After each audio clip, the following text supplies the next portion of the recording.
Cek, cek. Assalamualaikum. Apa suara saya sudah terdengar? Bapak, Ibu?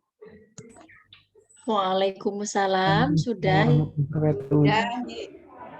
alhamdulillah. Waalaikumsalam warahmatullahi wabarakatuh.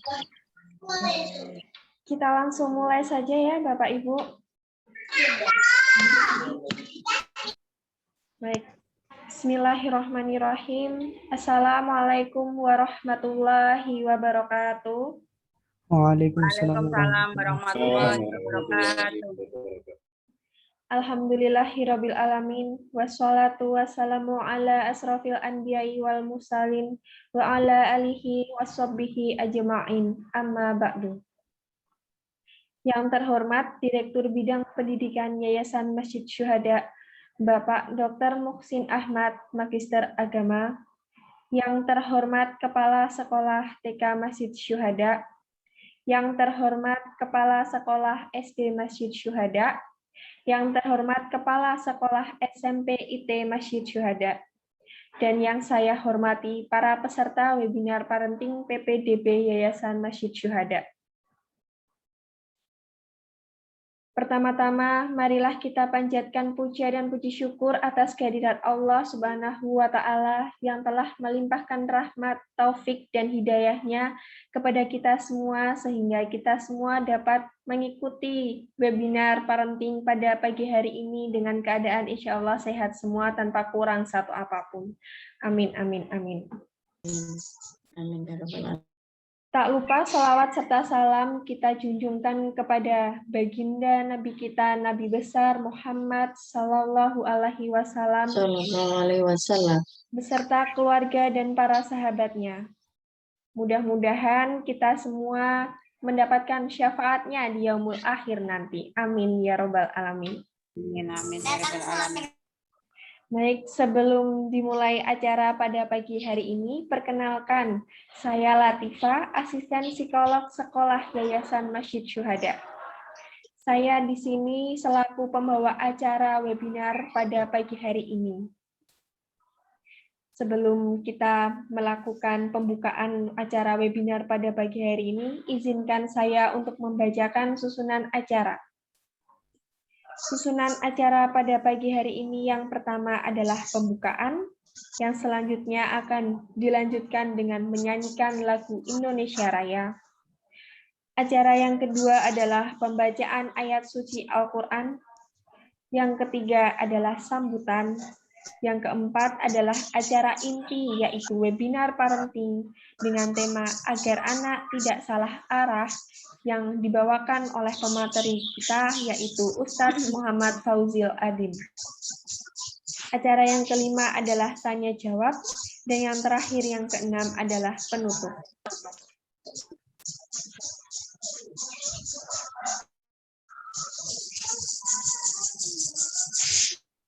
Para peserta webinar yang dirahmati Allah, untuk mempersingkat waktu, marilah kita memasuki acara yang pertama, yaitu pembukaan. Kita buka acara webinar pada pagi hari ini dengan membaca basmalah bersama-sama. Bismillahirrahmanirrahim. Baiklah, acara yang kedua adalah menyanyikan lagu Indonesia Raya.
Terima kasih kepada para peserta yang sudah bersedia menyanyikan lagu Indonesia Raya.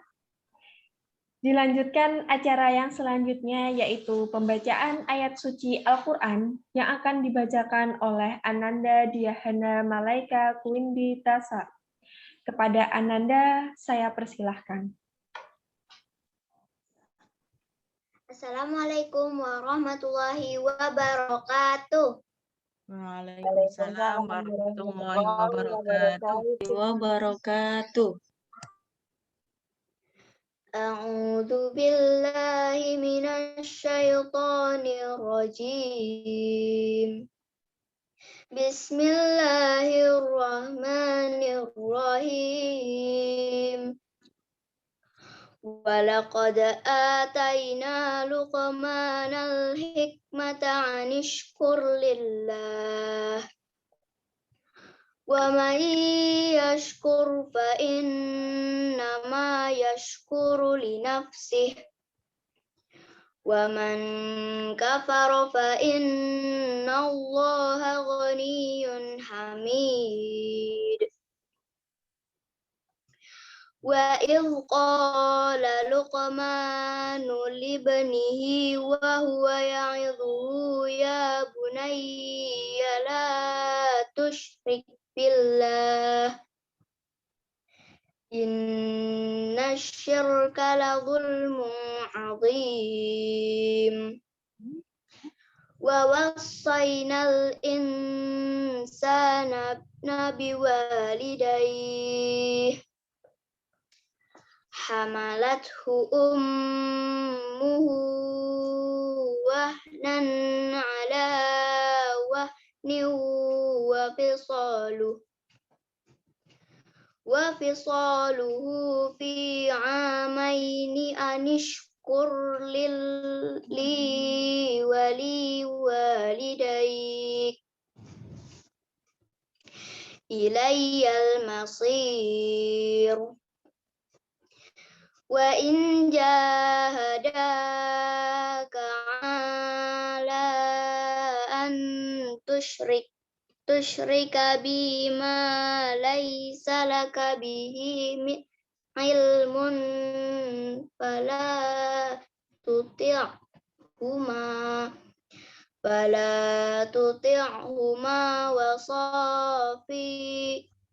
sahihuma fit dunya ma'rufa wattabi' sabila man anaba ilayya thumma ilayya marji'ukum fa unabbi'ukum bima kuntum ta'malun.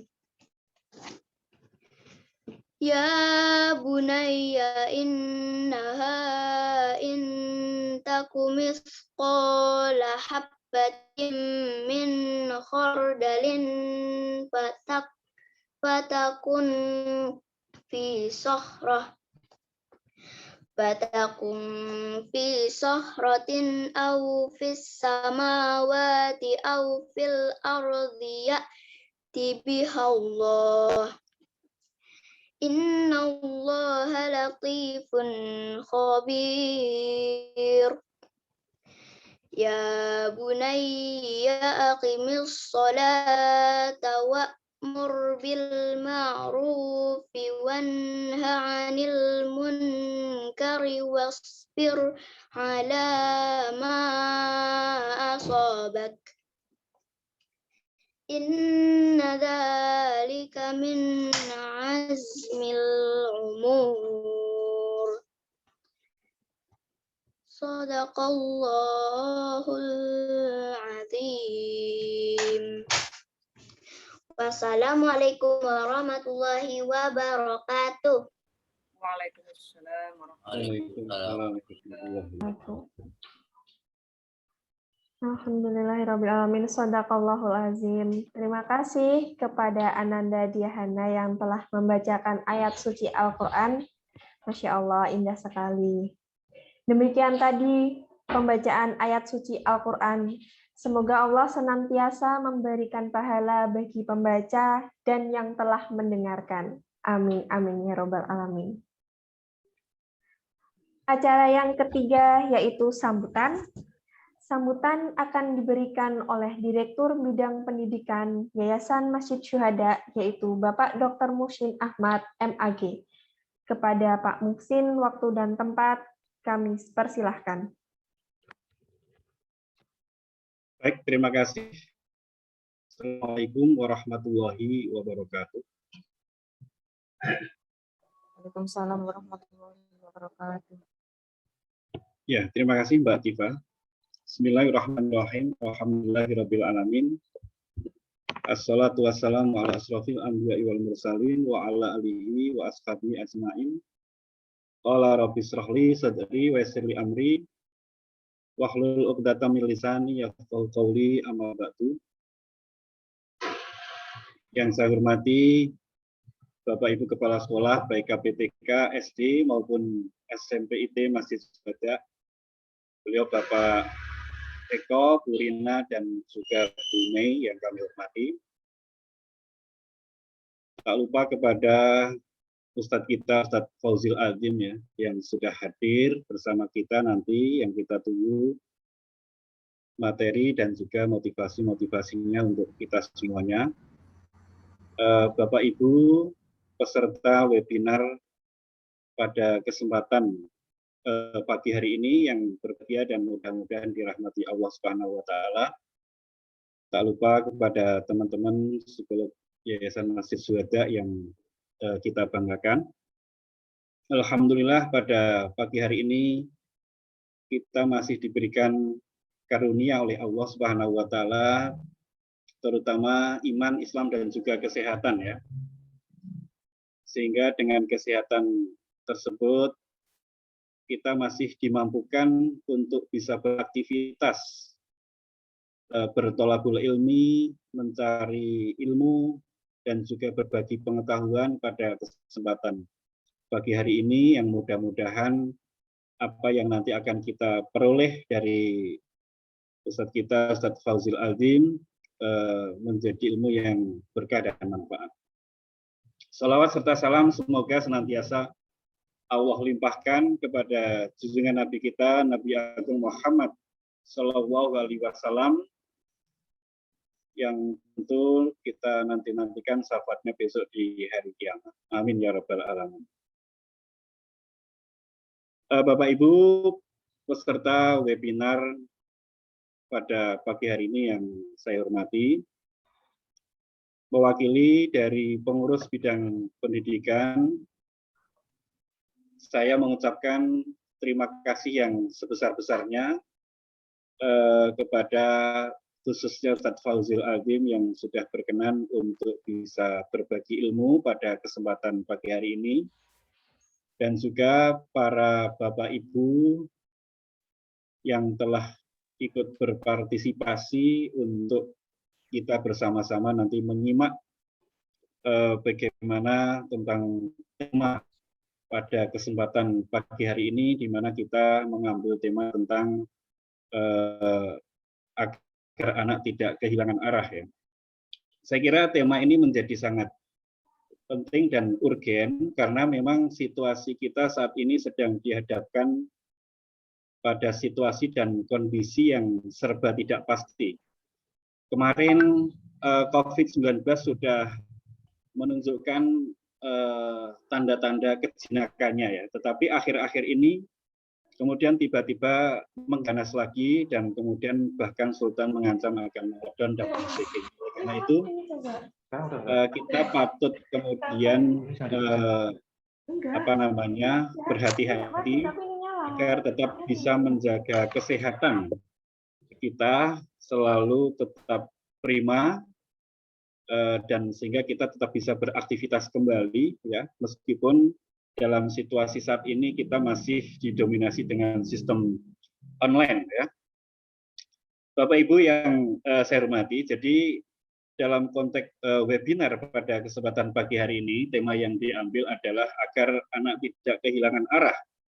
Saya kira menjadi penting ya, karena memang sebelum corona saja gitu ya, data yang kita baca itu dari PISA ya, PISA itu Program for International Student Assessment ya, itu yang dikeluarkan survei tahun 2018 itu Indonesia itu masih urutan bawah ya, dari 78 negara yang disurvei itu kita masih urutan ke-72 untuk urutan dalam hal membaca.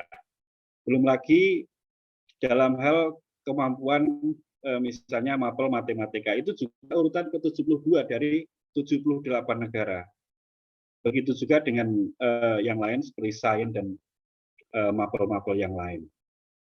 Oleh karena itu, situasi yang serba tidak pasti saat ini menuntut kita ya untuk saling bersinergi dan berkolaborasi, baik dari guru ya, kemudian orang tua dan juga lingkungan tentunya. Nah, kita dalam posisi agar anak tidak kehilangan arah itu menurut saya memang butuh mitra strategis ya, orang tua sebagai katakanlah sebagai madrasatul ula atau sebagai sekolah pertama, karena pada dasarnya saat ini intensitas waktu dan interaksi putra putri bapak ibu ya peserta didik itu lebih banyak berinteraksi dengan orang tua. Oleh karena itu orang tua di sini menjadi peran yang sangat penting dan sangat strategis. Oleh karena itu, tema pada kesempatan pagi hari ini adalah tema yang sangat-sangat penting. Kenapa? Karena ya tadi, tujuannya agar anak itu tetap semangat, ya, kemudian termotivasi, terkontrol, tidak sakar PDW gitu. Karena kalau tidak didampingi, tidak diawasi, tidak dikontrol, tidak dimonitor, itu ya kadang-kadang anak itu antara konsentrasi belajar dengan mungkin lihat-lihat media sosial, lihat game dan lain sebagainya itu bisa-bisa nanti akan lebih dominan ke sana daripada konsentrasi belajar. Oleh karena itu pendampingan orang tua itu menjadi penting sebagai saya bahasakan sebagai madrasatul ula tadi, sebagai sekolah pertama dan yang utama gitu. Karena peran saat ini apalagi di masa pandemi ini orang tua menjadi lebih dominan perannya dibandingkan dengan bapak ibu guru di sekolah. Oleh karena itu para orang tua menjadi harus tahu dan juga bagaimana memberikan apa namanya sarana dan prasarana dalam arti untuk menjadikan pengganti dari rutinitas belajar yang selama pandemi ini kemudian tergantikan dengan sistem pembelajaran jarak jauh daripada pembelajaran tatap muka itu sendiri. Nah, kemudian juga tadi yang saya sampaikan itu proses-proses monitoring, kemudian itu juga perlu dilakukan oleh orang tua. Ya, ini terkendala nanti kalau gimana kalau orang tuanya kedua-duanya sibuk. Nah, ini karena masing-masing bekerja ini kita butuh trik-trik yang perlu disampaikan nanti oleh beliau Ustadz Fauzil Azim ya. Kemudian orang tua juga dalam hal ini dituntut untuk setidaknya tahu apa sih yang dipelajari anak itu sehingga ketika anak itu kesulitan itu bisa berkonsultasi. Kalau tidak ya bagaimana orang tua bisa mungkin bertanya dengan orang yang dianggap mungkin tahu tentang hal tersebut sehingga anak tidak kemudian merasa putus asa dan lain sebagainya. Dan saya kira itu juga perlu kemudian para orang tua itu membangun komunikasi yang aktif dan interaktif dengan para bapak ibu guru yang di sekolah karena memang dalam hal ini apa yang disampaikan di sekolah mengalami keterbatasan karena selama pembelajaran yang jarak jauh tadi atau online tadi sehingga terutama hal-hal yang mungkin butuh misalnya seperti matematika dan lain sebagainya itu butuh pendampingan dan yang terpenting menurut saya adalah bagaimana anak ini tetap kemudian punya semangat, punya apa ya gairah untuk tetap belajar meskipun mungkin interaksi sosial dengan teman-temannya menjadi sangat minim atau bahkan hanya sangat-sangat sedikit gitu. Nah, saya kira aspek-aspek itu yang nanti kita bisa belajar bersama dalam hal ini kepada Ustadz Fauzil Adzim, yang saya kira Ustadz Fauzil Adzim sudah tidak diragukan lagi ya. Saya sangat terkesan dengan salah satu karya beliau itu kan Kupinang Engkau dengan Hamdalah gitu ya. Nah, ini mungkin salah satunya Mbak Tifa yang sangat berkesan mungkin salah satu dengan buku ini mungkin ya. Baik, saya kira itu saja ya sebagai sebuah pengantar atau sambutan dari saya mewakili pengurus bidang pendidikan Yayasan Masjid Syuhada. Tentu sekali lagi kami mengucapkan terima kasih yang sebesar-besarnya kepada juga penyelenggara, kepada peserta dan juga Ustadz Fauzil Adzim yang nanti sudah berkenan untuk memberikan tausiah ataupun motivasi-motivasi untuk kita semua. Kurang lebih mohon maaf. Billahi taufik wal hidayah wa ridha wal inayah. Wassalamualaikum warahmatullahi wabarakatuh. Waalaikumsalam. Waalaikumsalam warahmatullahi wabarakatuh. Terima kasih Pak Muhsin yang telah memberikan sambutannya. Untuk mempersingkat waktu, marilah kita ke acara selanjutnya, yaitu acara inti, webinar parenting dengan tema agar anak tidak salah arah, yang akan dimoderatori oleh Mas Muhammad Fauzan Hanif, dan sebagai pemateri yaitu yang sudah disebutkan oleh Pak Muhsin tadi, yaitu Ustadz Muhammad Fauzul Adzim. Kepada Mas Muhammad Fauzan Hanif sebagai moderator, apakah sudah siap? Insya Allah siap. Oke, baik. Saya oper ke Mas Fauzan. Monggo Mas, saya persilahkan. Alhamdulillah, bismillahirrahmanirrahim. Assalamualaikum warahmatullahi wabarakatuh. Waalaikumsalam warahmatullahi wabarakatuh. Alhamdulillahirabbil alamin. Alhamdulillahilladzi khalaqal mauta wal hayata liyabluwakum ayyukum ahsanu amala wa huwal azizul ghafur. Asyhadu an la ilaha illallah wahdahu la syarikalah wa asyhadu anna Muhammadan abduhu wa rasuluh la nabiyya wa rasulah ba'da. Allahumma shalli wa sallim wa barik ala Muhammad wa ala alihi wa ashabihi ajmain. Rabbi shrah li sadri wa yassir li amri wahlul 'uqdatam min lisani yafqahu qawli.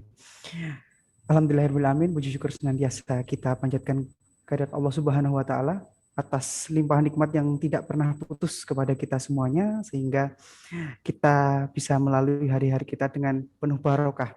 Shalawat serta salam semoga senantiasa tercurahkan kepada junjungan kita Nabiullah Muhammad sallallahu alaihi wasallam beserta para keluarga, sahabat yang membawa kita dari zaman kegelapan menuju zaman yang penuh iman. Baik, Ustadz Muhammad Fauzil Adzim yang kami hormati, Kepala SD, TK, dan SMP IT Masjid Syuhada yang kami hormati, beserta para peserta webinar yang berbahagia. Pada hari ini alhamdulillah kita bisa melaksanakan webinar parenting ya, dengan tema agar anak tidak kehilangan arah.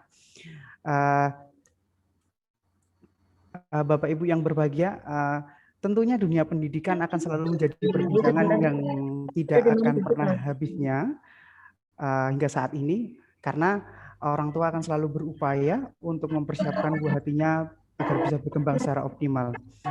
Dan tentunya kita sebagai umat Islam,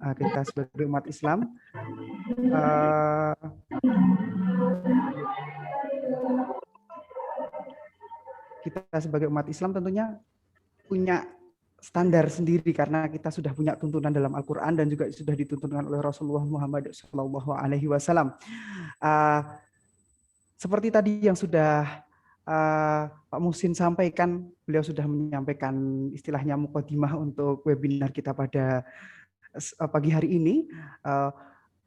Di zaman sekarang yang memang tentunya zamannya semakin maju, teknologi semakin maju, kita sebagai orang tua tentunya dituntut untuk bisa tetap mempersiapkan anak-anak kita dengan berbagai tantangan yang sudah ada, apalagi kita sekarang berada dalam masa pandemi yang tentunya pendidikan menggunakan teknologi gadget, entah itu handphone, smartphone, ataupun laptop, yang tentunya membuat anak-anak kita itu ketika tidak kita kontrol, anak-anak kita akan terlalu fokus kepada gadget tersebut. Nah, sudah bersama kita Ustadz Muhammad Fauzil Adzim. Assalamualaikum Ustadz. Waalaikumsalam warahmatullahi wabarakatuh. Jadi, beliau ini memang kalau saya menyebutnya pakar parenting, jadi insya Allah, dan juga sudah banyak sekali karya-karya beliau yang sudah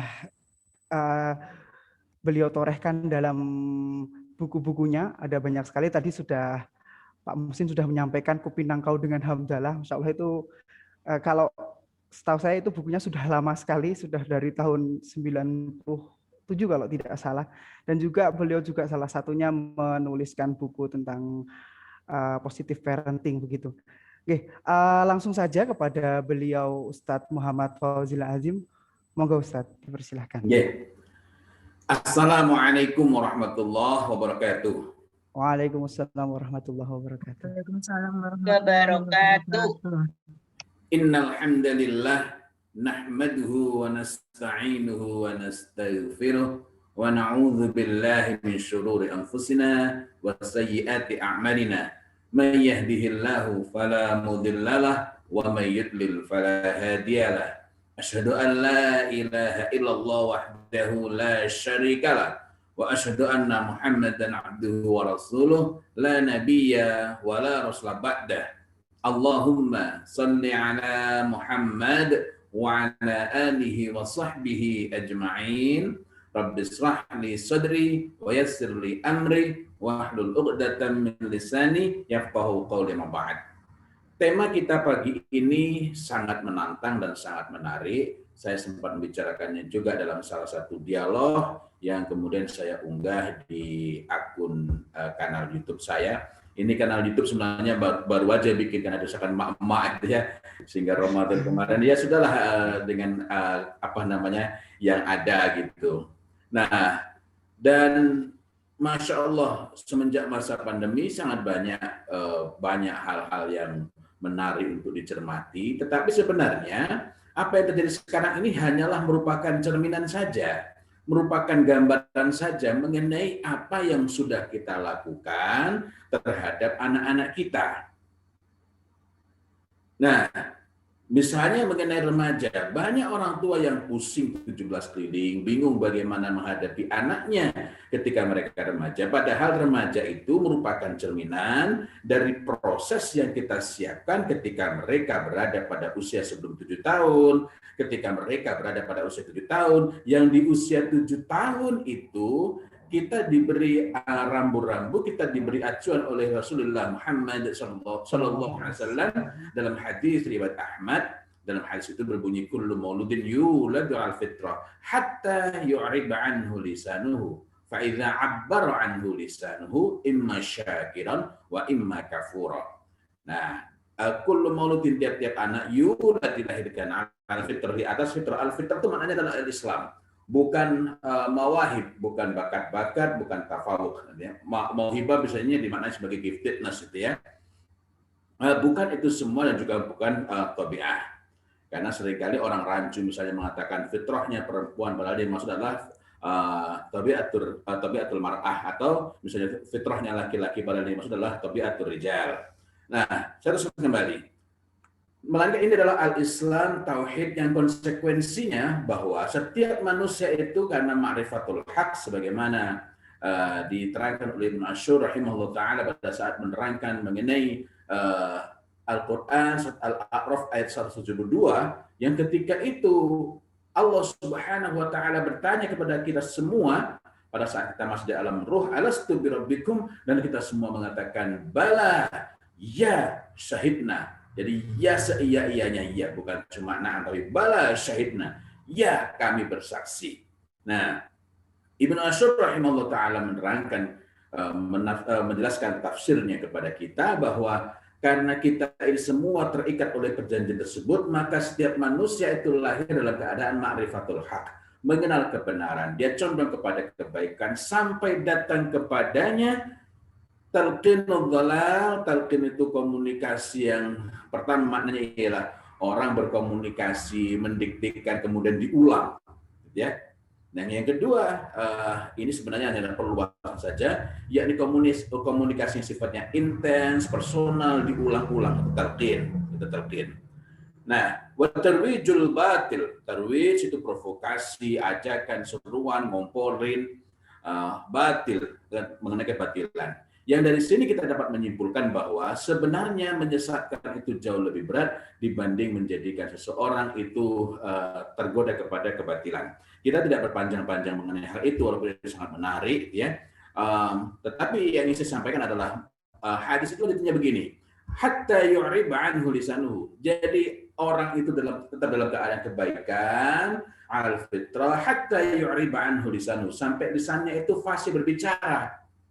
Bukan berarti langsung jelek, tidak. Karena nanti kita ketemu hadis yang lain, al khairu 'adah wa syarru lajajah wa man yuridillahu bihi khairan yufaqihu fiddin. Nah, kembali kepada sini. Jadi mulai ada potensi untuk berbelok itu ketika anak sudah mulai lancar berbicara. Ini berarti masa-masa tamyiz, mumayyiz, sebelum 7 tahun, umur 4 tahun, 5 tahun misalnya. Fa'idha abbaro anhu lisanuhu, maka apabila dia telah mampu abbaro itu mengungkapkan isi hati, menuangkan gagasan, mengekspresikan perasaan dan lain-lain. Ini kira-kira usia 6 tahun, gitu ya, 7 tahun. Kemudian di sini termasuk melakukan framing. Kok framing? Anak itu kadang-kadang juga sudah mulai melakukan framing ketika melakukan sesuatu, misalnya tidak bisa melakukan sesuatu, kemudian ditanya oleh orang tuanya, lalu dia berusaha mengelak agar mendapatkan penilaian yang baik. Sebenarnya sih nggak sulit, cuma aku tadi itu, nah macam-macam dia. Nah, poin pokoknya di sini adalah setelah itu Rasulullah Muhammad SAW menyatakan imma syakiran wa imma kafura. Boleh jadi dia syakir itu maknanya bersyukur, yakni tetap di atas al-fitrah ini, wa imma kafura. Ini yang perlu kita cek ketika usia 7 tahun. Berlanjut hingga usia-usia berikutnya, sehingga seharusnya begitu mereka balik, sehingga seharusnya begitu mereka menjadi mukallaf, begitu mereka menjadi memasuki usia muda, maka mereka ini menjadi muharrik, penggerak utama hayatul ummah, kehidupan umat, kehidupan bangsa, kehidupan kampung, kehidupan masyarakat. Itu seharusnya. Akan tetapi jika masa-masa sebelumnya tidak kita persiapkan dengan baik, maka ketika mereka masuk ke masa muda, para ulama mengatakan masa ini akan menjadi masa-masa paling memusingkan. Asy-syabab syu'batun minal junun. Jadi asyabab, masa para pemuda itu, syu'batun minal junun, merupakan cabang-cabang dari kegilaan hanya jika tidak kita persiapkan. Nah, pandemi ini memberikan pelajaran serius kepada kita. Nah, tadi saya sampaikan bahwa sebenarnya banyak aspek yang menarik untuk digali, yang penting terutama, bukan menariknya saja, penting untuk digali.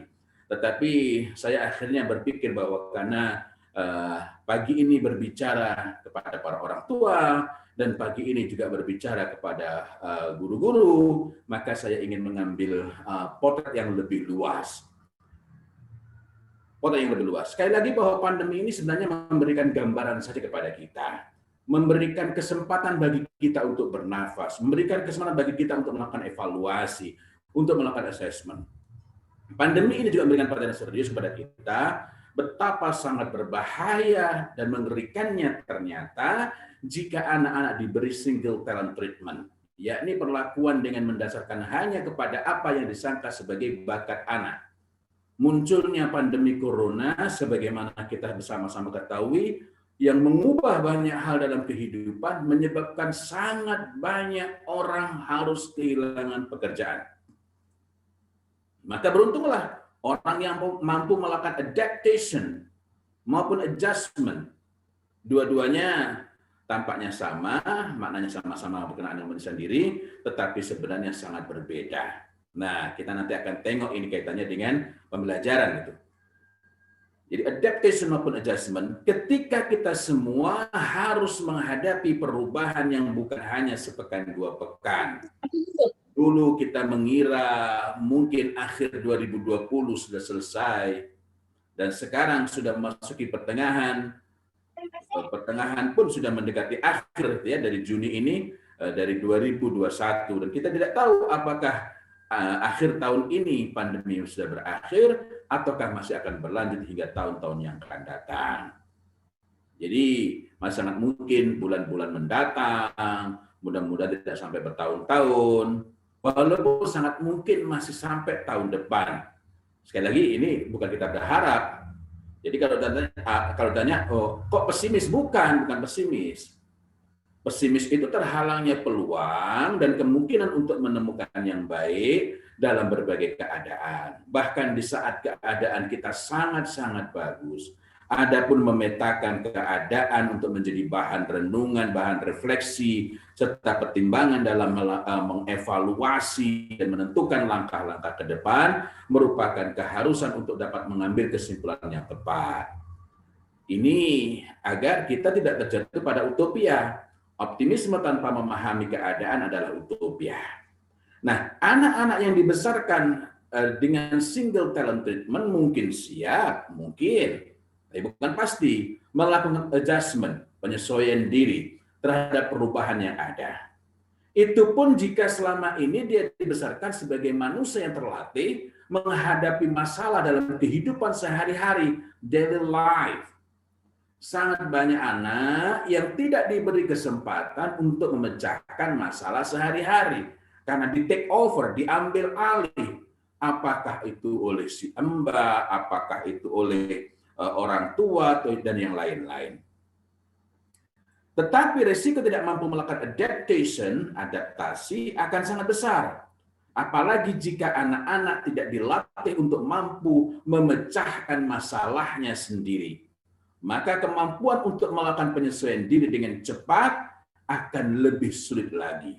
Dan inilah agaknya sekarang yang sedang kita hadapi. Setidaknya saya tidak melakukan riset secara mendalam, tetapi setidaknya dari berbagai pertemuan selama ini dengan pertemuan daring maupun beberapa kali offline, dengan sekolah-sekolah, dengan para orang tua, inilah yang dikeluhkan. Selama masa pandemi ini, sangat banyak orang yang menghubungi saya secara pribadi untuk bertanya mengenai anaknya yang masih di playgroup, SD, SMP, SMA, bahkan yang sudah di jenjang perguruan tinggi, mengkonsultasikan perubahan perilaku anaknya selama masa pandemi, dan sebagian besar mereka menyalahkan PJJ, pembelajaran jarak jauh, alias BDR, belajar dari rumah, serta penggunaan gadget. Secara sederhana, anak-anak itu termasuk yang sedang belajar di perguruan tinggi, banyak menghabiskan waktu untuk kegiatan yang bukan saja tidak produktif. Ini yang dikeluhkan oleh para orang tua. Bahkan bukan hanya tidak produktif, lebih dari itu bahkan merusak. Nah, ada beberapa persoalan yang banyak dikeluhkan oleh orang tua maupun guru dari sejak awal pandemi hingga masa-masa yang belum terlalu jauh dari pagi ini. Beberapa kemarin misalnya juga sudah ada yang komunikasi mengenai hal ini. Apa saja masalah-masalah itu kalau dipetakan? Pertama adalah anak tidak tahu apa yang harus dilakukan sehingga, nah ini poin penting adalah tidak tahu apa yang harus dilakukan sehingga mereka mudah mengalami kejenuhan dan pada akhirnya membuang waktu dengan berbagai kegiatan yang tidak produktif. Hanya nonton film, main game online, dan berbagai aktivitas tidak produktif lainnya yang bukan menghilangkan kejenuhan, melainkan sekedar menutupi kejenuhan. Sangat berbeda antara menghilangkan atau mengatasi kejenuhan dengan sekedar menutupi kejenuhan. Problem ketiadaan gagasan, jadi anak tidak memiliki gagasan mengenai apa yang perlu mereka lakukan, terutama terjadi pada anak SD kelas atas hingga mahasiswa perguruan tinggi. Sedangkan pada anak-anak PAUD hingga anak SD kelas bawah, problem umum yang dikeluhkan, dan sekaligus ini memberikan gambaran sebab masalah. Saya ulangi lagi, jadi problem yang dikeluhkan dan sekaligus ini menggambarkan sebab masalah pada jenjang usia-usia berikutnya, tadi disebutkan SD kelas atas, SMP, SMA, hingga perguruan tinggi, adalah orang tua kewalahan menyediakan kegiatan bagi anaknya. Orang tua bingung menyiapkan kegiatan bagi anaknya. Nah, pertanyaannya, apa yang kita lihat di sini? Di saat kita harus menyiapkan anak-anak kita agar mereka mumayyiz itu orangnya, tamyiz itu kemampuannya, dan agama ini menggariskan seharusnya anak-anak kita itu mumayyiz di usia 7 tahun. Tamyiz itu adalah kemampuan membedakan baik dan buruk, benar dan salah dengan akalnya. Nah, artinya bahwa usia-usia sebelum 7 tahun itu yang perlu kita persiapkan, yakni anak mampu membedakan, mampu berpikir, mampu mengambil kesimpulan. Tetapi yang terjadi adalah sangat banyak orang tua lebih bersibuk memberitahu dan bukan menghidupkan akal anak. Padahal hidupnya akal anak itulah yang menjadikan anak dapat memiliki tamyiz, yakni kemampuan membedakan baik dan buruk serta benar dan salah dengan akalnya. Dari sini menjadi sangat wajar jika akal anak tidak hidup. Himmahnya tidak ada. Himmah itu kadang dimaknai sebagai cita-cita, tapi tidak selalu tepat dimaknai sebagai cita-cita. Tapi lebih dekat kepada motivasi dan motivasi yang sifatnya luhur. Bahwa himmah itu tidak otomatis dapat dimaknai sebagai cita-cita. Ini antara lain dapat kita temukan dalam penjelasan Ibnu Qayyim al-Jauziyah, al-matlubul a'la, cita-cita yang tinggi, mauqufun husuluhu, bergantung kepada himmatin aliyah, himmah yang tinggi, wa niyatin sahihah, dan niat yang sahih. Nah, tapi kita tidak membahas itu terlebih dahulu. Jadi kalau anak-anak itu hanya diberitahu, maka wajar. Kalau anak-anak itu tidak hidup akalnya, tidak mampu membedakan. Karena anak hanya diberitahu, tidak digugah pikirannya, tidak diasah gagasannya, dan tidak dibangun himmahnya, yakni tekad kuat. Ini mungkin tidak terlalu pas, tapi mudah-mudahan penjelasan saya mengenai himmah ini cukup memahamkan. Jadi tekad kuat beriring motivasi dan niat yang baik tentang apa yang ingin dia berbuat di masa-masa yang akan datang, termasuk mengenali apa saja yang bermanfaat. Nah, orang tua atau mungkin juga guru barangkali mengajari anak bercita-cita, tetapi sebenarnya hanya sekedar menyebut profesi, nama profesi, tanpa menyertai mengenai hal-hal mulia apa saja yang dapat dia perbuat. Atau mungkin mengajarkan misalnya jadi dokter. Kenapa? Hanya berurusan mengenai apa yang akan didapatkan, bukan apa yang ingin dia perbuat. Jadi the reason why, alasan mengapa, alasan yang sangat mendasar, itu yang tidak ditanamkan. Karena tidak ditanamkan, maka dia tidak memiliki alasan yang cukup kokoh untuk belajar. Ya. Salah satu tandanya seseorang anak atau orang dewasa telah memiliki himmah ialah dia itu istisghar, memandang kecil, bukan meremehkan, ya, tetapi tidak terhalang langkahnya oleh hal-hal yang bagi orang lain itu sangat mengganggu. Saya tidak mengatakan bahwa saya termasuk orang yang himmahnya sangat kuat, tetapi saya hanya ingin bercerita, misalnya ketika saya SMP kelas 2, saya sangat ingin meningkatkan kemampuan bahasa Inggris saya, karena ketika SMP yang saya pelajari beda dengan apa yang saya pelajari di sekolah, saya ingin mempelajari yang lebih di atasnya lagi, maka untuk itu saya perlu mengambil kursus bahasa Inggris, dan kursus bahasa Inggrisnya itu di sebuah kota namanya Mojosari, 6 km dari rumah saya. Dan untuk bisa kursus itu malam tidak ada oplet, listrik belum masuk. Yang dapat saya tempuh ialah jalan kaki. Jalan kaki ini bagi sebagian anak-anak di masa itu sudah cukup untuk menjadi alasan agar tidak belajar, Tetapi bagi mereka yang memiliki semangat, memiliki himmah tepatnya, jalan kaki di tengah malam, jam 9 atau 10 malam, di masa itu gelap gulita tidak ada listrik, apalagi pas hujan, bukanlah merupakan penghalang. Nah, karena anak-anak itu hanya diberitahu harus begini, harus begitu, harus begini, harus begitu, anak juga tidak tahu apa yang harus dilakukan, karena dia tidak terasah pikirannya. Tidak terasah pikirannya.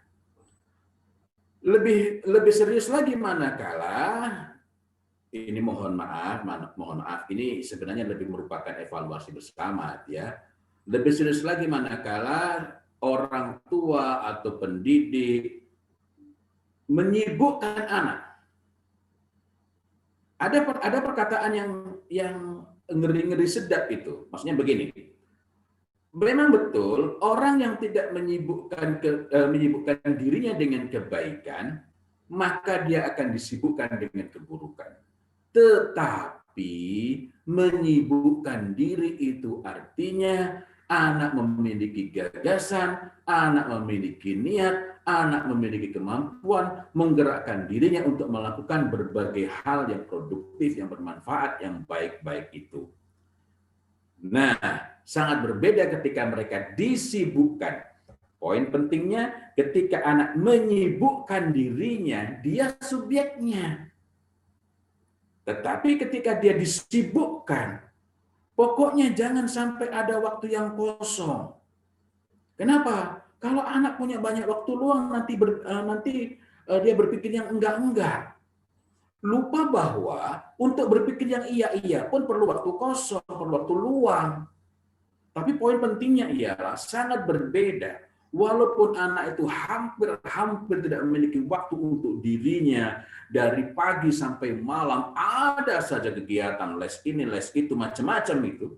Tetapi dia disibukkan, maka begitu dia memiliki waktu luang, begitu ada kelonggaran waktu, they don't know. Mereka tidak tahu. Dia tidak tahu apa yang mesti dikerjakan. Di saat itulah, ketika Anda tidak siap berpikir itulah, maka dia mudah lari kepada hal-hal yang simpel, yang sederhana, yang terpampang di depan mata, yang tidak memerlukan kecakapan berpikir. Dan hari ini kita merasakan, ketika anak-anak selama ini banyak disibukkan, bukan diarahkan untuk menyibukkan diri. Orang tua akhirnya kelimpungan. Kenapa? Karena orang tua sebagai provider. Orang tua yang selama ini memikirkan, memberikan kesibukan apa. Bikin kegiatan apa. Orang tualah yang menjadi sibuk. Anak-anak sendiri tidak pernah berpikir. Jadi mari kita coba cek lagi, mari kita periksa kembali. Jangan-jangan kalau anak-anak hari ini begitu pegang gadget, kalap dia. Sangat berbeda antara kemampuan mengendalikan diri terhadap gadget dengan ketidakmampuan pegang HP. Ada anak, dia memang tidak memungkinkan pegang karena memang tidak diizinkan.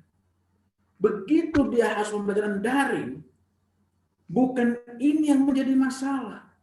Karena dia seperti orang yang kalap, begitu sudah begitu dia tidak tahu apa yang harus dilakukan.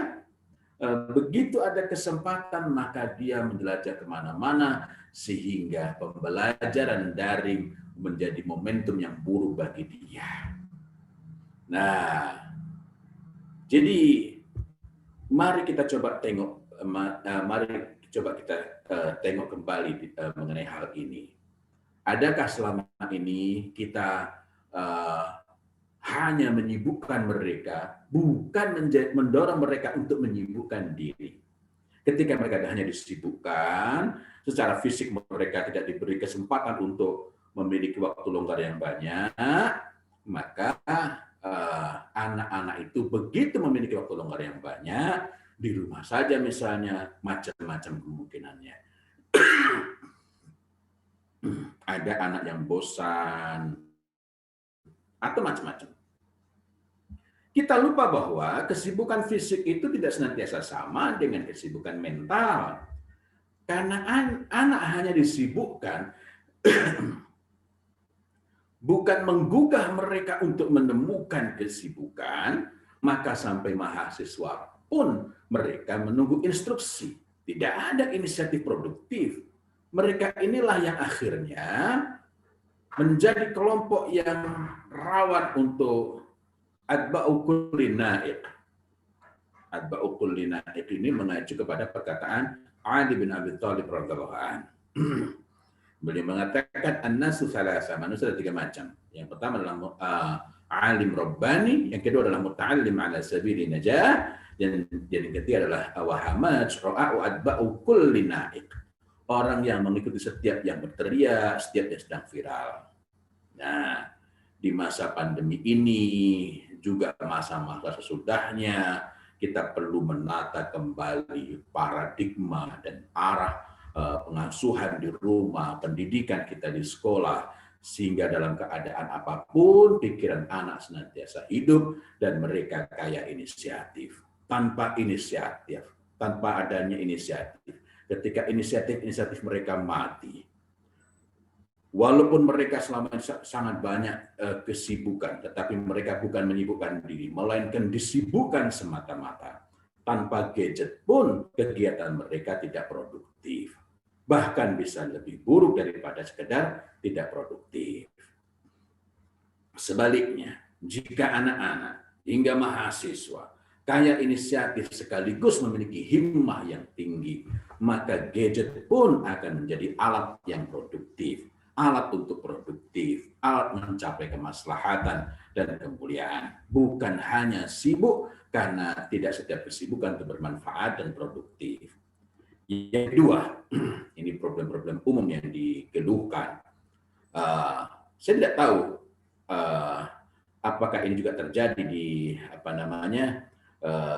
di lingkungan sekolah ini, ya, di lingkungan sekolah ini, di kalangan para wali murid. Yang kedua yang dikeluhkan adalah anak-anak di pendidikan dasar dari SD, SMP, termasuk nanti SMA, bahkan hingga mahasiswa di perguruan tinggi mengikuti kegiatan pembelajaran online pada tingkat yang sangat minimalis, sekedar menggugurkan kewajiban. Apa artinya? Mereka ini tidak menjadi murid, tidak menjadi thalib, melainkan hanya menjadi peserta didik saja. Siapa murid itu? Berasal dari kata aroda yuridu. Murid itu secara terminologis bermakna orang yang memiliki kehendak sangat kuat terhadap kebaikan, kebenaran, dan ilmu. Adapun thalib berasal dari kata talaba yatlubu, bermakna orang yang meminta, yakni orang yang bersungguh-sungguh menghajatkan ilmu dan dia itu berusaha meminta dengan himmah yang tinggi agar diberikan kepadanya itu ilmu. Nah, maka di antara kewajiban mendasar yang perlu kita lakukan sebagai orang tua, tidak terkecuali nanti guru-guru di sekolah, ialah kembali kepada asal pendidikan dalam Islam ini, tarbiyah dalam Islam ini, yakni menumbuhkan sekaligus mengokohkan iradah ilal khair, kehendak yang kuat kepada kebaikan. Di setiap momentum kebaikan, dalam setiap kesempatan, dalam setiap momentum kehidupan. Pada tingkat lembaga pendidikan perlu ada proses serius, terencana, dan itu artinya berarti kita mengajar gitu ya, untuk mengubah peserta didik. Begitu ada siswa baru didaftarkan, masuk di bulan-bulan pertama, nanti di tahun pertama, maka lembaga ini perlu memikirkan secara terencana untuk mengubah peserta didik agar mereka menjadi murid atau thalib. Jadi bukan sekedar peserta didik, di mana mereka menjadi objeknya. Mohon maaf, saya sering mendengar ketika berbincang dengan para guru yang muncul ialah saya tangkap cara pandangnya, sikapnya, dan arahnya memang menempatkan anak-anak itu sebagai objek, bukan menjadikan mereka sebagai murid, yakni mereka memiliki inisiatif, kehendak sangat kuat, upaya proaktif untuk memperoleh ilmu. Ini terutama menjadi kewajiban lembaga pendidikan tingkat dasar. TK, SD, kalau kita bicara mengenai lembaga pendidikan, selain tentu saja yang paling awal adalah orang tua. Apa yang terjadi jika anak-anak itu tidak memiliki iradah ilal khair? Jika tidak ada pada diri mereka kehendak yang kuat kepada kebaikan, maka mereka akan didikte oleh apa yang datang kepada mereka, baik itu talqinul dhalal wa tarwijul batil yang saya sebut di awal perbincangan tadi. Apakah melalui orang-orang yang berbicara langsung ataukah melalui hal-hal semacam ini? Tetapi jika mereka itu telah memiliki iradah ilal khair, kehendak yang kuat kepada kebaikan, maka mereka memiliki kehendak kepada kebaikan yang sangat kuat dan mereka mencari jalannya, termasuk melalui jalan seperti ini. Ya, tidak adanya iradah ilal khair yang kuat akan menyebabkan himmahnya lemah dan mudah terperangkap oleh saf-saf. Saf-saf itu apa? Pembicaraan atau urusan yang receh-receh, remeh-temeh, tidak bermanfaat, sehingga mudah lemah tekad mereka hanya karena hal-hal yang receh-receh, remeh-temeh, sepele-sepele.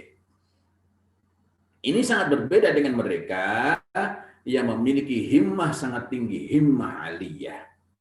Apa tandanya himmah yang sangat tinggi pada diri seseorang? Tadi sempat saya singgung, istisghar, yakni memandang kecil kesulitan,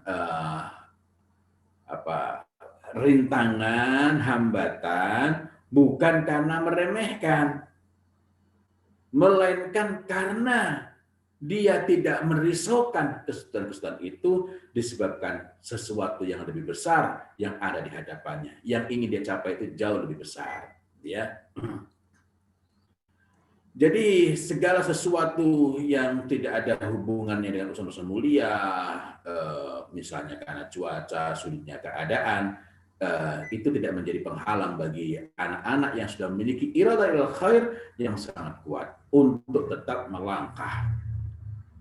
Nah, jadi dari sini mari kita tengok, mari kita lihat pada skala yang lebih kecil. Sudah adakah proses, maksudnya skala lebih kecil di tingkat-tingkat sekolah kita, di keluarga, sudah adakah proses secara sengaja, terencana, dan terukur untuk menumbuhkan iradah ilal khair? Atau kita hanya mengukur daya ingat mereka, bukan iradah mereka.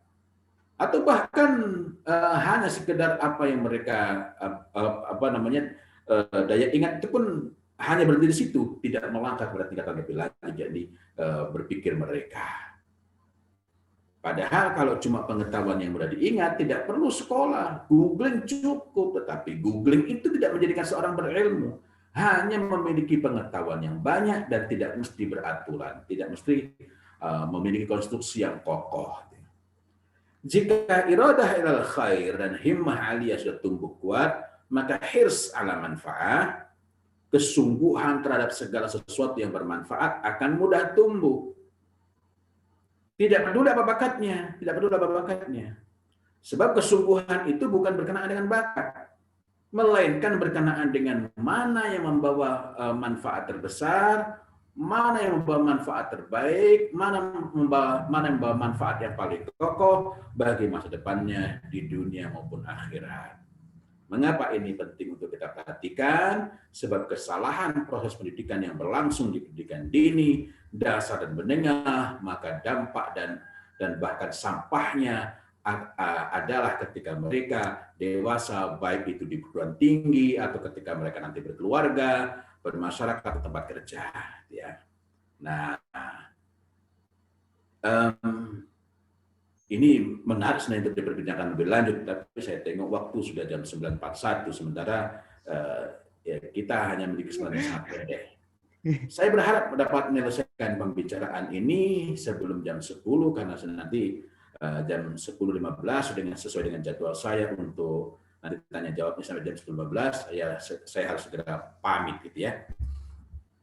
Ketiga, dari yang banyak dikeluhkan juga, anak-anak dan bahkan orang tua banyak yang mengalami kebosanan serius disebabkan harus berada di rumah saja.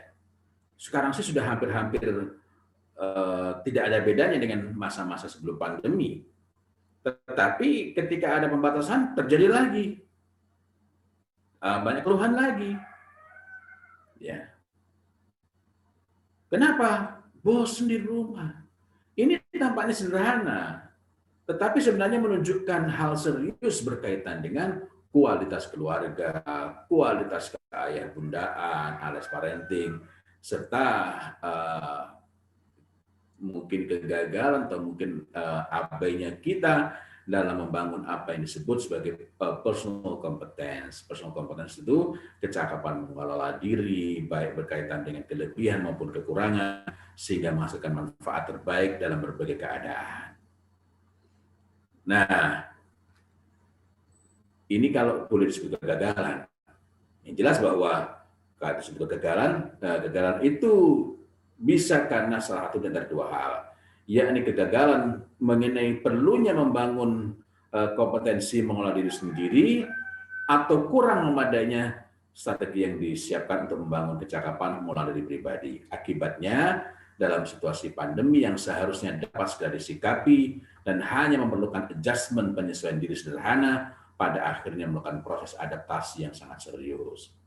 Jadi apa bedanya adjustment dan adaptasi? Sama-sama sendiri, tapi cakupannya berbeda. Adjustment itu memerlukan perubahan yang lebih kecil, dan harusnya ini terjadi.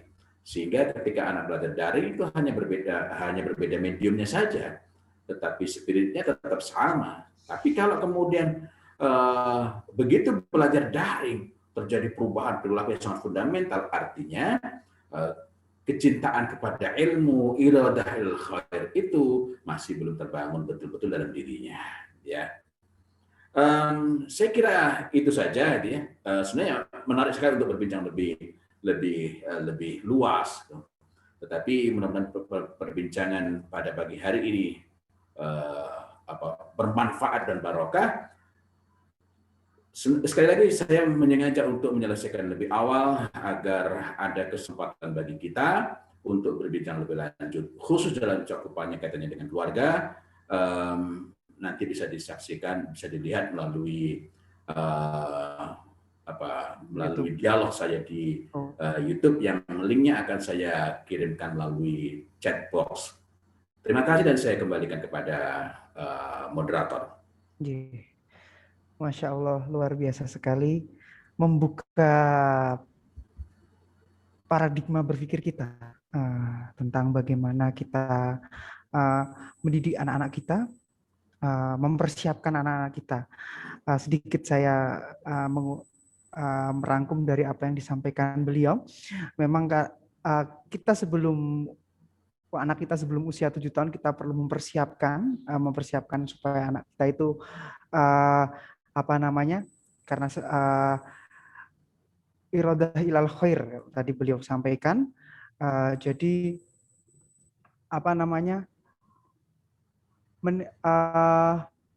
memiliki kehendak kuat kepada kebaikan.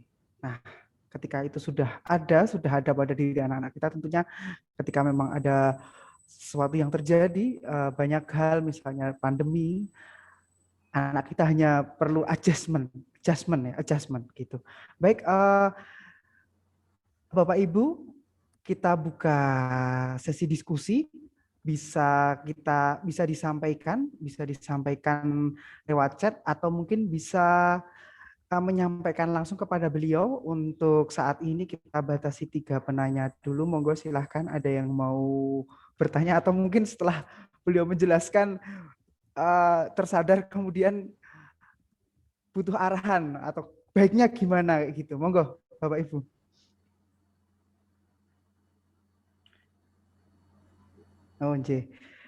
Ada yang mau menyampaikan? Dipersilahkan.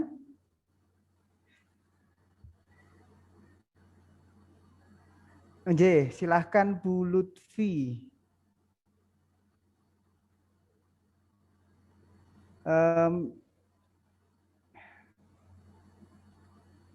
mic-nya bisa dihidupkan dulu aja.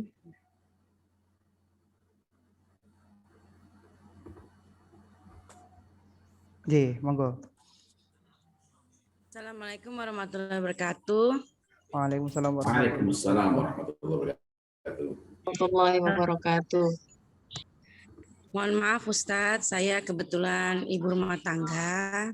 Ji. Saya mau bertanya pada Ustadz, ketika pelajaran berlangsung secara daring memang ibu rumah tangga itu kan berat ya Ustadz. Kadang harus berpikir untuk bagaimana kita menyiapkan segala sesuatu yang ada di rumah, bagaimana harus ke pasar, sedangkan di rumah dituntut untuk anak-anak belajar. Kadang sebagai orang tua stres juga, Ustaz. Ya. Kadang bingung menempatkan begini, adanya emosi. Nah, ketika emosi, tapi insya Allah bisa diredam sih, Ustaz. Cuman kadang akhirnya anak-anak harus mengalah dengan kondisi ibu yang notabene kadang suami saya suka keluar kota, Ustaz. Saya benar-benar sendiri, Ustaz. Nah, ketika mengelola emosi sudah agak membaik, nah kendala di pelajaran anak-anak. Pelajaran anak-anak, ketika anak-anak sedang bertanya, apalagi sudah SMP nih Ustaz, pelajarannya berat sekali Ustaz. Matematikanya berat, apanya berat. Waduh, saya pelajaran dulu waktu saya SMP nggak sebegini sulitnya Ustaz. Sekarang super sulitnya, luar biasa. Jadi anak akhirnya minta untuk dileskan. Ketika dileskan, saya jadi berpikir lagi Ustaz, karena kan ada corona. Kalau kita mau keluar atau memanggil orang, itu resiko untuk tatap muka 1,5 jam atau 2 jam, itu berat Ustaz. Nah, yang mau saya tanyakan Ustaz, ketika saya ingin menyampaikan kepada anak tuh kadang suka, apalagi masa remaja ya Ustaz, udah mulai balik, anak saya kebetulan bulan Mei kemarin, jadi emosi Ustaz adanya. Emosi, terus kita juga ngasih taunya juga pelan-pelan, tapi tetap anak kadang menerimanya jadi ya itu karena emosi itu. Ibu mah pelit, ibu nggak mau ngeluarin duit, ibu mah nggak mau nganterin, begitu Ustaz. Mohon maaf. Jadi gimana kira-kira Ustaz ya supaya kita tuh, aku sama anak itu supaya sama-sama tenang, yuk sama-sama kita rangkul. Gimana Ustaz kira-kira untuk menata mungkin cara pola pembicaraan saya kepada anak, atau anak penyampaiannya juga apa yang saya maksud nggak nyampe gitu loh ke otaknya dia. Gimana Ustaz kira-kira? Suka menanam di rumah, Bu? Kenapa Ustaz? Di rumah suka menanam? Di rumah ada tanaman, cuman yang suka menanam suami saya Ustaz. Iya, artinya saya nggak ada suka ya, Ustaz. entah ibu, entah suami suka nanam gitu. Yes, suka Ustaz. Ya. Saya langsung jawab ini ya, moderator. Dijawab langsung mohon. Ya, biar bisa sekalian dialog. Apa yang Ibu saksikan ketika suami nanam untuk menghasilkan tanaman yang baik? Apakah itu namanya bonsai, apakah tanaman yang lain, agar minimal daunnya baik, bunganya baik, apa yang perlu diperhatikan?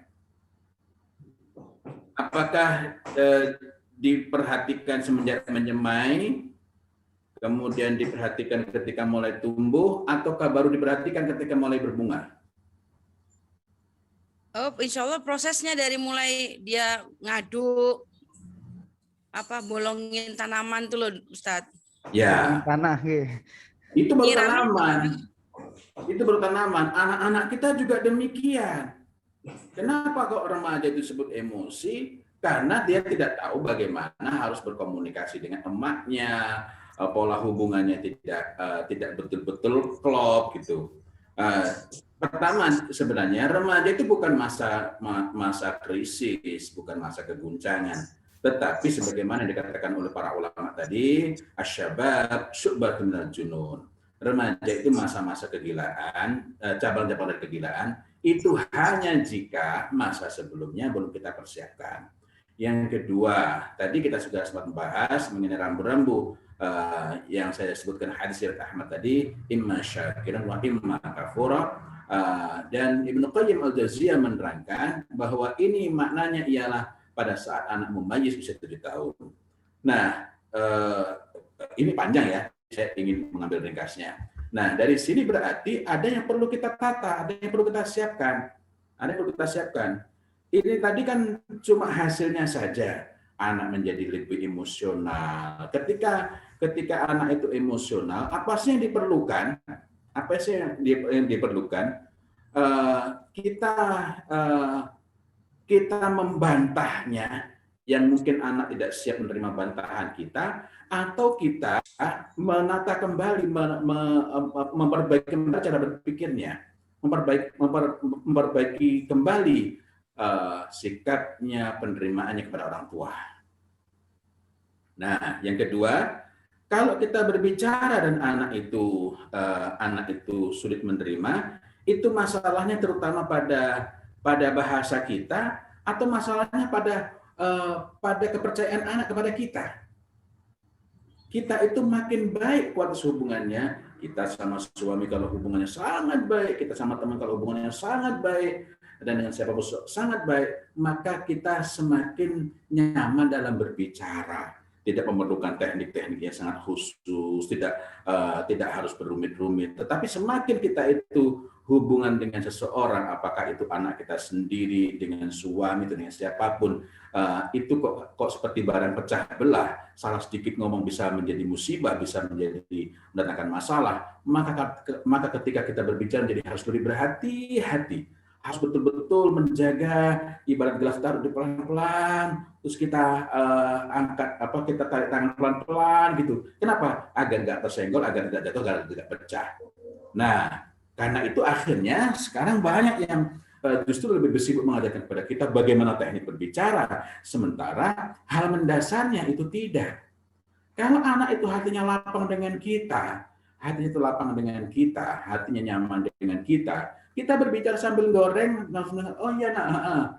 Bahkan kadang-kadang ada hal-hal tertentu, cumi misalnya, kalau kita goreng kita sambil nengok begini, kita harus begini, dan anak tidak tersinggung, anak tidak marah, manakala hubungannya baik, hubungannya sangat baik. Nah, poin saya adalah itu tadi adalah gejala-gejala saja, gitu ya. Gejala-gejala. Ya, gejala-gejala itu bukan berarti akan otomatis mereda, akan otomatis menurun. Kabar gembiranya adalah ketika anak itu masih mengajak berkomunikasi, minta dileskan, minta ditemani, itu artinya dia itu masih betul-betul memberikan kepercayaan, masih nganggap ibu itu sebagai orang tuanya, dan dia masih berharap bahwa ada ledakan-ledakan. Bersyukurlah karena yang lain bukan ledakan, memang sudah betul-betul ambiar.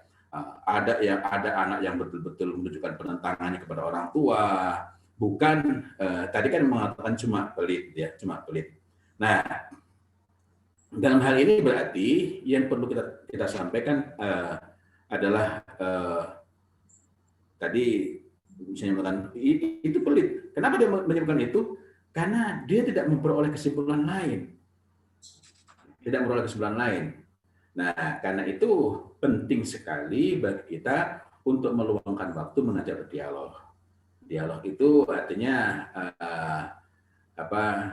ini kamu misalnya sekaligus untuk memasuki hal kedua dari pertanyaan Ibu. Kita nyekolahkan anak itu kenapa sih? Karena kita tidak mampu mengajarkan semua mata pelajaran itu. Salah satunya, kalau andai kan urusan sekolah itu hanya soal kecakapan akademik. Kalau kita mampu mengajarkan semua, ngapain masukkan sekolah? Gitu. Ini bahasa kasarnya. Artinya bahwa ketika anak kita mengalami kesulitan dalam mata pelajaran, bukan berarti kita harus menjadi ketika dia kesulitan matematika, bukan berarti kita harus menjadi guru yang ahli matematika. Apalagi kalau dulu matematika kita dapat 5 misalnya. Atau misalnya bahasa Jawa, kalau saya itu bahasa Jawa saya paling parah itu, saya jarang dapat nilai 6, seringnya 5, 4 itu bahasa Jawa. Nah, lalu kalau saya harus mendampingi anak saya untuk belajar dalam arti menjadi mentor untuk pelajaran itu, bukan mendampingi proses belajarnya, mungkin agak bingung, saya jelaskan sedikit, maka kita nanti akan stres sendiri. Jadi misalnya ketika anak tidak mampu, ini tadi diterangkan nggak sama guru? Yang menjadi kesulitanmu di mana? Kamu kok sulit kenapa? Nah, coba ini kamu susun pertanyaannya. Sehingga anak-anak itu kita ajari untuk mengenali kesulitan dirinya sendiri di mana. Kita ajari anak itu untuk mengenali apa yang dia perlukan dalam soal itu. Tidak tahu itu kan akibat saja. Tetapi ketika kita tidak tahu bagaimana belajarnya, apa yang perlu dipahami lebih dulu, ini yang kita perlu gali.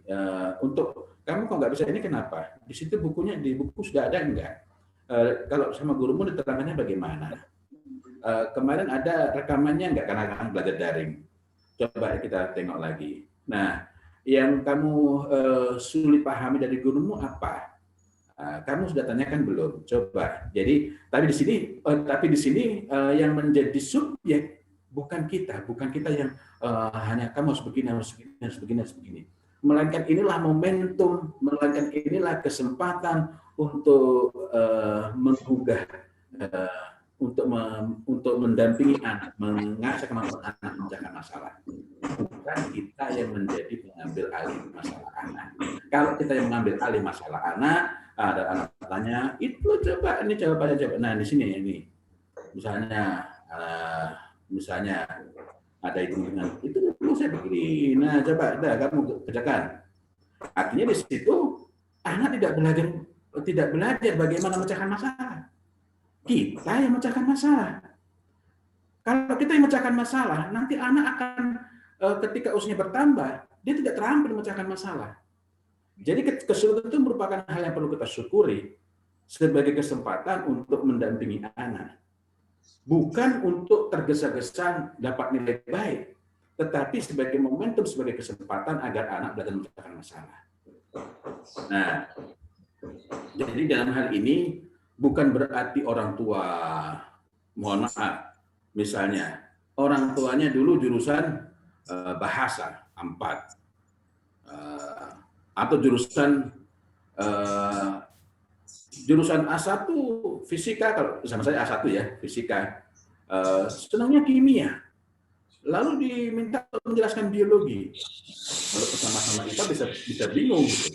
Nah, tapi poin saya adalah ketika kita tidak mampu, justru itu merupakan kesempatan bahwa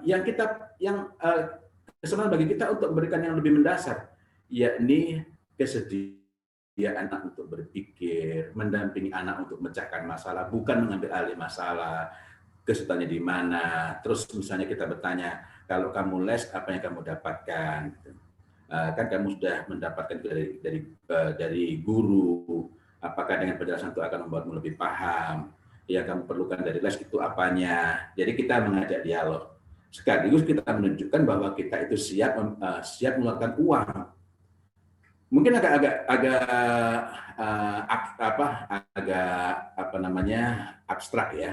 Saya ingin kasih contoh. Suatu saat anak saya, ini dulu sekali belum zaman smartphone, mengatakan kepada saya bahwa temannya baru saja diberikan HP oleh bapaknya. Saya, oh masya Allah, alhamdulillah, itu berarti bapaknya temanmu punya rezeki itu. Kok aku nggak diberikan HP? Iya nak, karena bapaknya temanmu bukan bapakmu. Karena bapakmu bukan bapaknya temanmu. Pak, HP itu ada yang harganya sangat murah. Berapa memang? Zaman itu 400.000. Mahal sekali.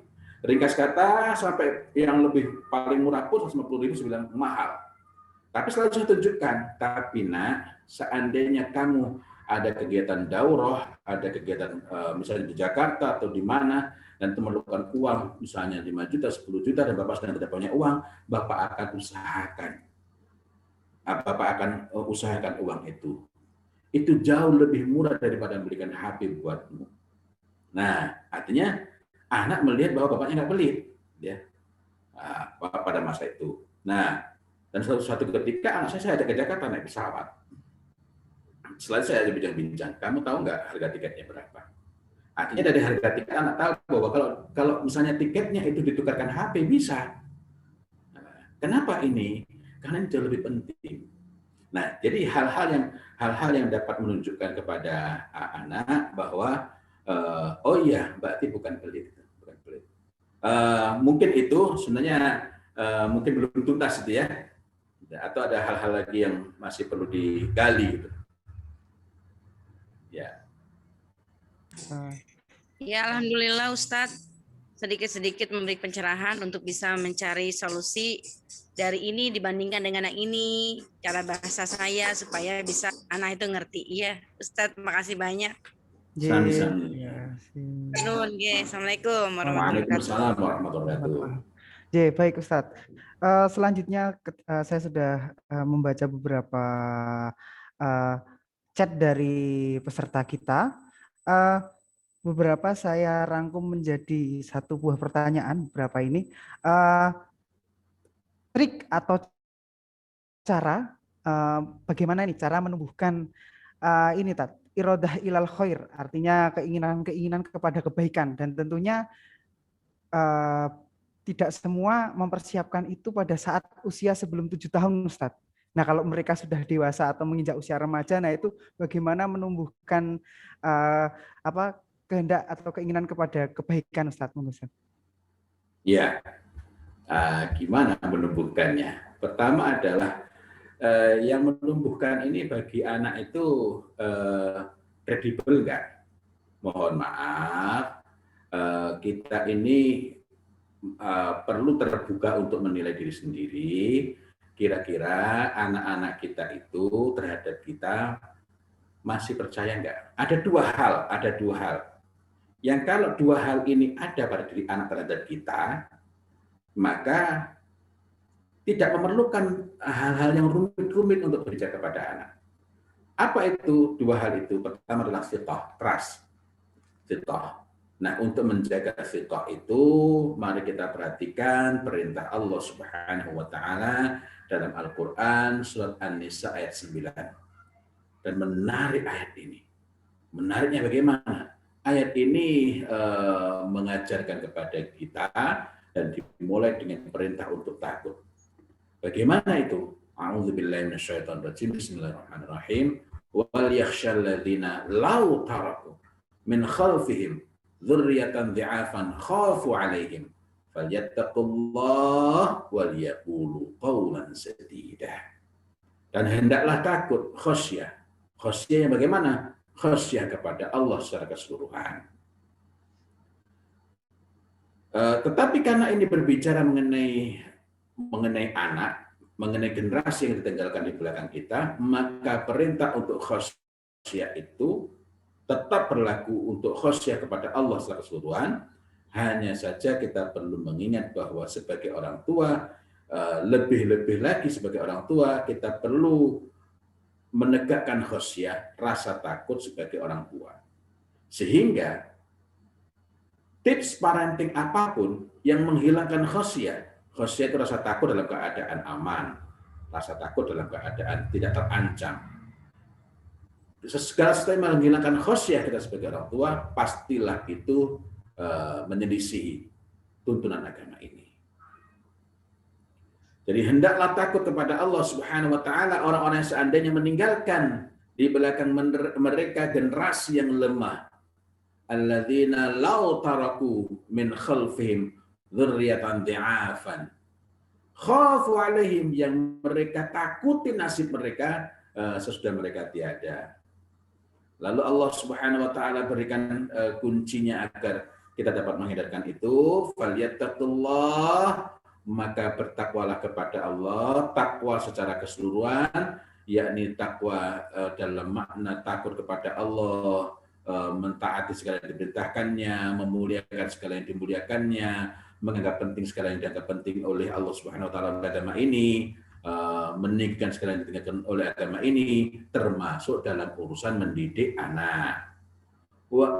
Kemudian masih kaitannya dengan takwa adalah takut kepada Allah dalam makna berusaha dengan sungguh-sungguh, memaui dengan sungguh-sungguh, berkeinginan dengan sangat kuat untuk menjauhi segala yang dilarang, memandang rendah yang dipandang rendah oleh agama ini, menganggap kecil apa yang dipandang kecil oleh agama ini, termasuk dalam urusan mendidik anak. Nah, karena itu bagaimana kita akan sampai kepada perintah bertakwa secara lebih khusus sebagai orang tua jika kita tidak mengetahui, jika kita tidak memahami rambu-rambu dalam urusan mendidik anak. Wal yaqulu qawlan sadida, dan hendaklah mereka berbicara dengan qawlan sadida, berbicara dengan perkataan yang benar. Qawlan sadida ini berarti kita harus berbicara itu dengan benar, memberikan jawaban, memberikan alasan kepada anak itu memang sungguh-sungguh itu, ya. Konsekuensinya adalah dalam segala situasi kita perlu berusaha dengan sungguh-sungguh untuk jujur, semampu kita, sungguh-sungguh sekuat kita dalam berbagai keadaan. Ada 3 situasi yang kadang-kadang orang tua kehilangan kemampuan untuk mempertahankan kejujuran. Saya agak meluas, tapi ini nanti ada kaitannya. Yakni ketika menjawab pertanyaan sudah dari anak, ketika memberikan larangan kepada anak, dan ketika menolak permintaan anak. 3 hal ini yang perlu diantisipasi. Jika ini dijaga oleh orang tua, maka anak itu akan terjaga fiqhnya. Fiqh itu kepercayaan. Setiap anak lahir dalam keadaan penuh percaya kuat kepada orang tua, kecuali kalau orang tua mencederai. Nah, kalau fiqhnya ini masih ada, trust-nya itu masih kokoh, masih kuat, maka berikutnya yang perlu diperhatikan oleh orang tua ialah bagaimana menumbuhkan, tadi menjaga, maka berikutnya adalah menumbuhkan. Menumbuhkan apa itu? Menumbuhkan hormat, respect. Para ulama mengatakan al-hurmat khair min at-ta'ah. Respect itu lebih baik daripada taat. Maksudnya bagaimana? Kalau anak itu betul-betul respect kepada kita, maka anak itu akan lebih mudah taat. Tapi sebaliknya kalau anak itu hanya disuruh taat saja, sementara respect-nya tidak ada, kita tidur, taatnya ikut tidur. Kalau anak taat semata-mata karena takut sama bapaknya, maka begitu bapaknya pergi ke Solo, baru sampai Klaten atau baru sampai Prambanan, taatnya sudah sampai Solo, artinya sudah pergi dari rumah. Sehingga kadang-kala orang tua perlu menakut-nakuti anak dengan memanggilkan orang tuanya, dengan memanggil bapaknya, ayo kalau nggak mau sholat, nanti mama bilangin sama bapak itu. Akhirnya diteleponkan bapaknya. Begitu mamanya mulai begini, anaknya segera melompat. Jangan, kenapa? Karena takut hantunya datang. Siapa hantunya? Bapaknya sendiri. Nah, kenapa? Karena ketaatan itu muncul bukan dari hormat dan respect, melainkan semata-mata karena anak tidak berdaya untuk berkata tidak. Nah, karena itu 2 hal ini perlu kita tengok. Loh, bukankah itu urusannya memunculkan keinginan? Iya. Sebenarnya pada lain waktu kita akan sangat menarik kalau kita berbicara, tetapi tidak harus melalui forum seperti ini. Mudah-mudahan kalau saya bisa misalnya bikin video pendek atau agak panjang melalui YouTube atau melalui FB, khusus mengenai memotivasi anak.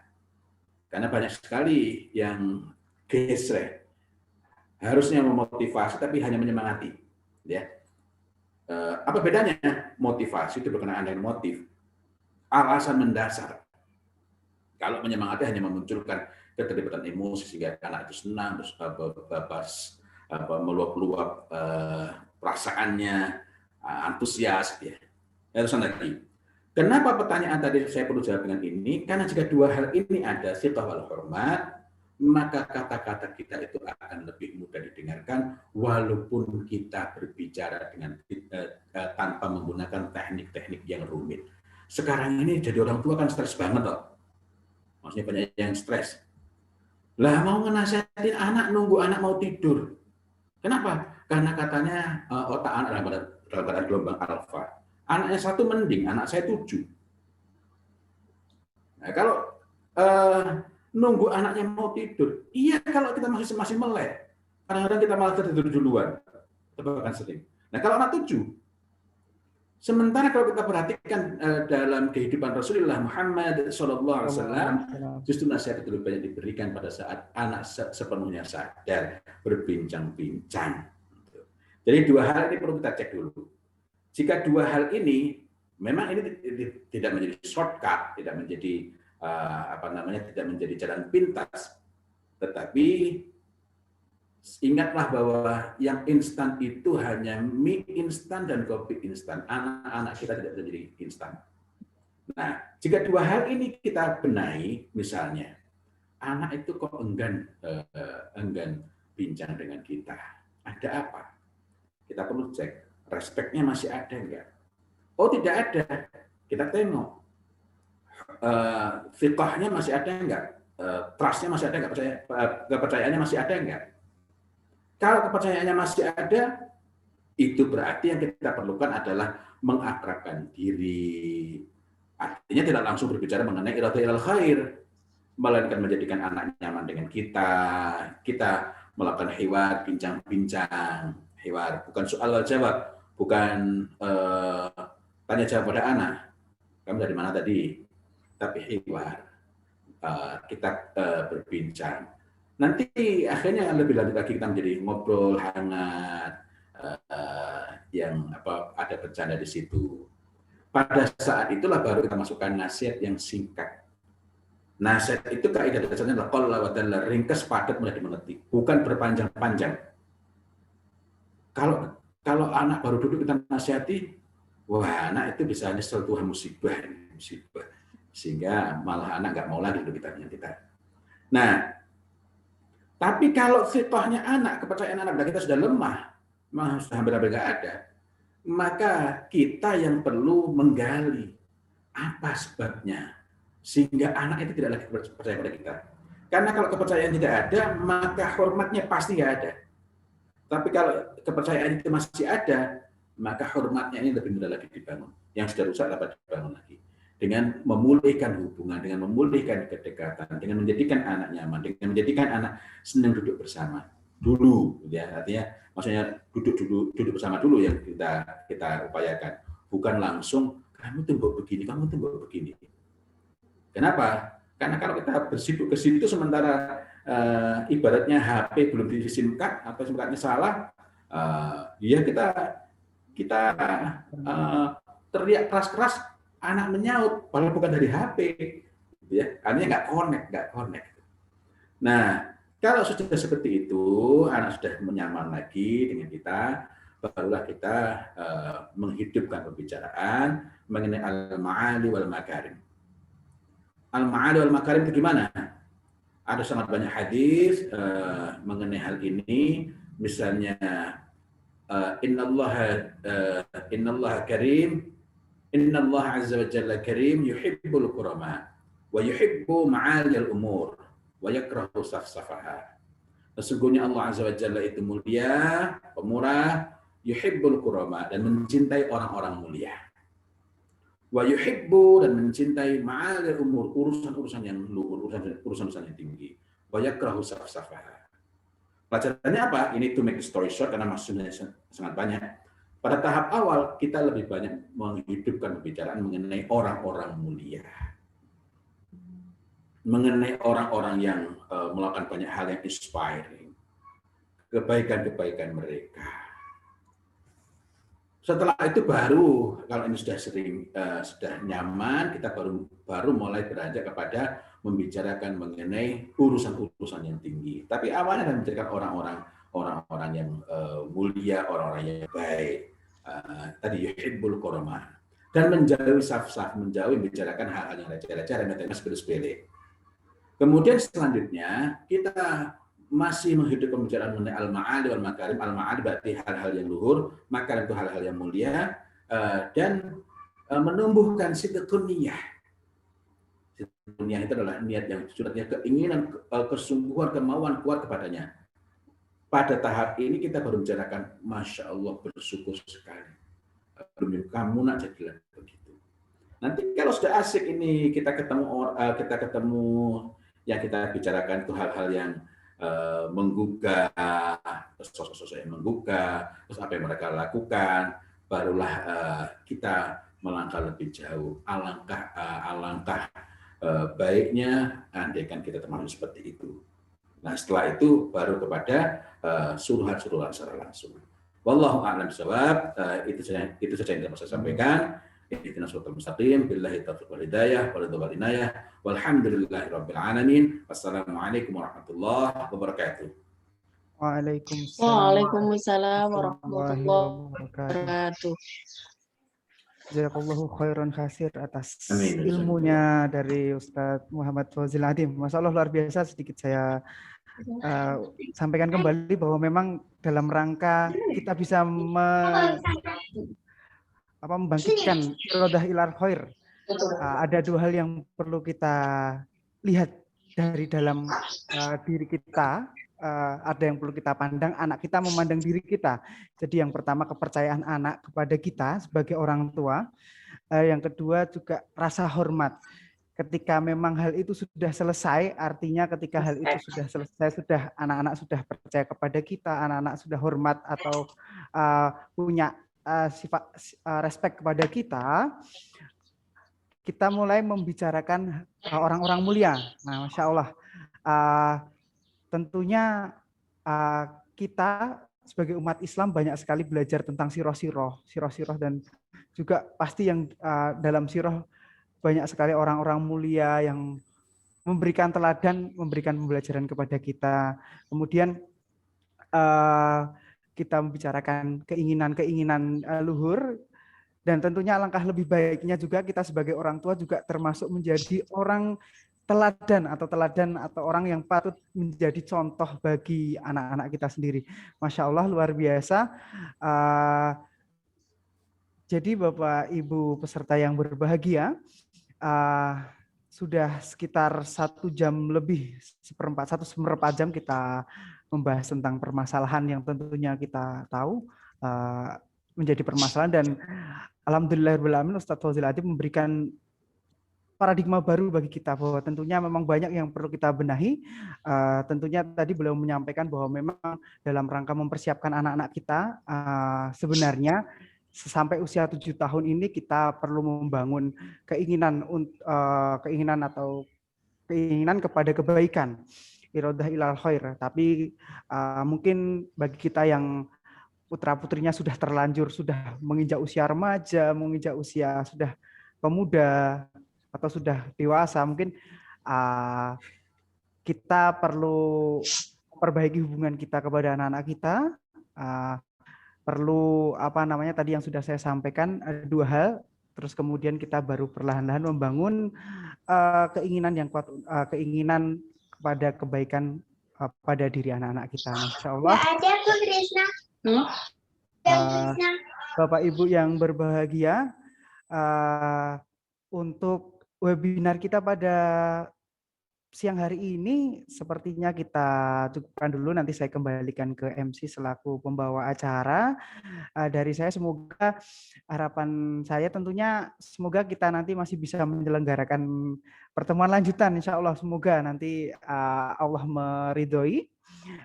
Karena tentunya, ya tentunya ini menjadi pembahasan yang menarik sekali bagi kita, karena apalagi kita sebagai orang tua tentunya ingin anak-anak kita pasti mendapatkan hasil yang terbaik, menjadi anak-anak yang hebat, menjadi pejuang-pejuang yang tangguh gitu.